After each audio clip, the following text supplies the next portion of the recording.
ஏன்னா at the end of the day அதே ஆடியன்ஸுக்கு தான் நம்ம கொடுக்க போகிறோம். ஸோ அதே தாட் ப்ராசஸ் அதே இதுதான். பட் ஆனால் எனக்கு என்னை பொறுத்த வரைக்கும் எனக்கு சீரீஸ் எழுத கரெக்டாக வரல.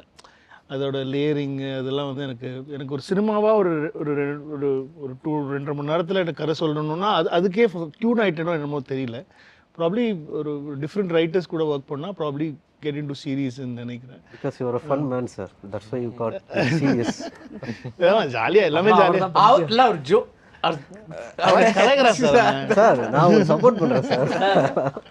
வெங்கட் பிரபு சாரோட நான் பயங்கர ஃபேன். சென்னை 28 வந்து என்னை வந்து அப்போ நான் தேட்டர் பண்ணுவேன் ஃபுல்லாக வந்து பார்த்தீங்கன்னா ஃப்ரான்ஸ்லேருந்து அங்கேருந்து பயங்கரமாக லிட்ரேச்சர் சர்க்கிள் எல்லாமே அப்படி இருக்கும். நான் மட்டும் சென்னை 28 போயிட்டு வந்து காசு வாங்கிட்டு போயிட்டு சங்கம் தட்டுறாங்க உட்காந்து 5-6 தடவை அந்த படத்தில் என்னடா இருக்குது ஒன்றுமே அந்த படத்தில் இருக்குது உங்களுக்கு தெரியாது அப்படின்னு. அதுக்கப்புறம் பார்த்தீங்கன்னா நபர் பந்தோட சக்ஸஸ் ஏதோ ஒரு இடத்துல நான் வந்து ஒரு லவ் ஒன்று கொடுத்தது எனக்கு எப்படியோ பவுன்ஸ் பேக் ஆகி திருப்பி வந்து கிடச்சிது. நான் உங்களை பயங்கரமாக இன்பில்ல வச்சுருக்கேன் சார்.